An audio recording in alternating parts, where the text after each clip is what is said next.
Escolhi o prédio mais alto da cidade, onde teria certeza que, depois que eu subisse na parte cortando os céus, ninguém me impediria. Um homem bem vestido em locais de negócio seria apenas mais um funcionário passando despercebido. Ninguém se preocupou quando eu entrei pela porta da frente, procurei o elevador e subi com os outros.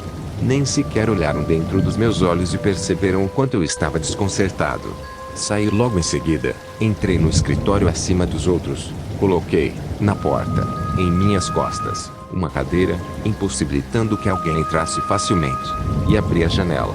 Foi quando me aproximei da sacada e o vento tentou me empurrar para dentro, tão forte quanto uma tempestade. Mas eu estava vazio por muito tempo.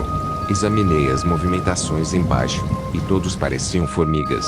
Estava sendo tudo mais fácil do que imaginei. Coloquei o primeiro pé, o outro foi arrastado logo em seguida. O sol não estava quente e quanto me preocupei, coisas ficaram borbulhando na minha mente. Então, ouvi uma voz dentro da sala. Não se movimente mais. Eu sei que você é uma boa pessoa e não precisa fazer isso. Por favor, me ouça. Tentei olhar e não tinha ninguém próximo, mas a voz estava ali e me deixou um pouco aflito. Não queria que tudo acabasse como um louco, pois sei muito bem o que estava fazendo. Eu não preciso? Por que não? Quem é você? E pare de se esconder. Coloquei o segundo pé para dentro do escritório quando o vento ficou um pouco mais forte e uma aglomeração de formigas estava apontando para cima, e pude prestar atenção em um turbilhão de vozes se espalhando lá embaixo. Tinha certeza de que não havia ninguém no momento em que tranquei a porta, porém apareceu um homem bem vestido. Certamente, responsável por esse prédio, um sujeito com os olhos frios, expressando calma e paciência. Não era a primeira vez que estava lidando com situações ao extremo. Sua preocupação diante da situação era bem clara.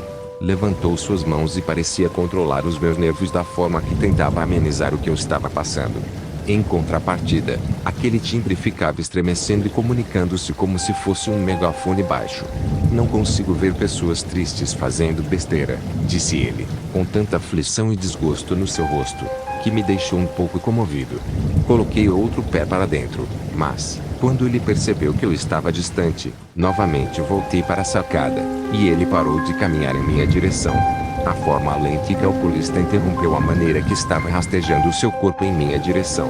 Quando voltei para a janela, já não estava mais soprando, e carros de polícia estavam na calçada.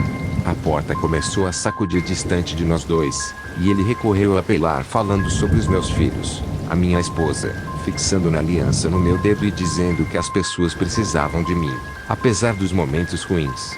Eu tinha tudo que qualquer um sonha na vida, um bom emprego, crianças saudáveis e exemplares, esposa dedicada e que me amava.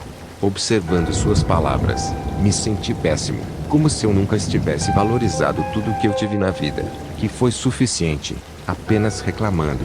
Sei que nem sempre conselhos conseguem preencher o vazio que alguém tem dentro da alma. Há algo absorvendo tudo de bom e, dessa vez, o homem estava no meio, bem mais próximo do que antes, da sua forma evasiva de rastejar, com as órbitas oculares quase lacrimejando em desespero, dizendo que já viu todo tipo de coisa ruim e não poderia deixar uma pessoa boa fazendo uma desgraça dessa.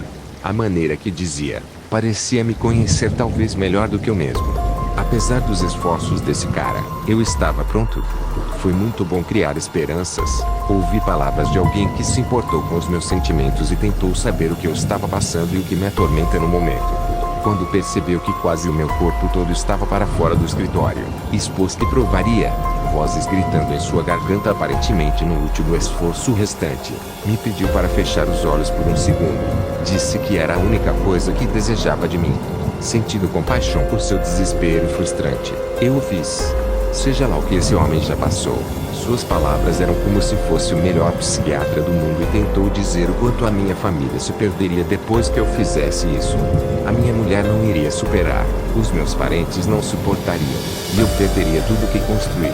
As pessoas lá embaixo, aumentando, crianças abaladas e sem entender, adultos chegando das suas ocupações.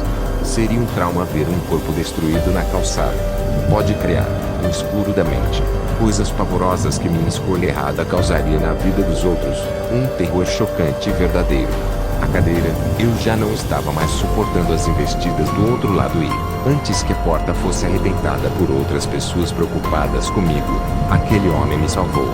Eu pude enxergar com mais atenção na minha mente todos os dias que minha companheira me recebeu com um sorriso dizendo que me ama, os meus filhos, Naomi e Akemi, me chamando de paizão e falando quanto sou importante. Até os meus parentes sempre me recebendo bem, apesar dos meus problemas emocionais. Não faz sentido destruir a vida deles. E ele, batendo palma e dizendo quanto eu fui bem, continuava atrás de mim, percebendo quanto eu estava me afastando da janela. Porque isso se nem tenho inimigos. Não tinha nada para reclamar. Sabia que poderia conseguir um tratamento. Finalmente estava fora da janela e a única coisa que eu poderia fazer era agradecer porque o terror, onde não existe, foi criado apenas por minha mente burra. Nunca me senti tão bem comigo mesmo. Virei minhas costas, respirando fundo e confiante. A primeira vez na vida que realmente estava feliz e aliviado para agradecer o esforço que alguém fez e tentou me ver bem, lutando ferozmente cada segundo. Um homem que em menos de segundos estava próximo do meu rosto, quase que beijando na minha boca. Agora animado, enxergando em minha direção e empurrando-me com sua mão. Segundos antes que eu ficasse distante o suficiente, assobiou essas palavras, o meu rosto vendo a sacada ficando mais distante e os barulhos embaixo gritando em sincronia mais próximos. Não tem graça quando vocês estão tristes.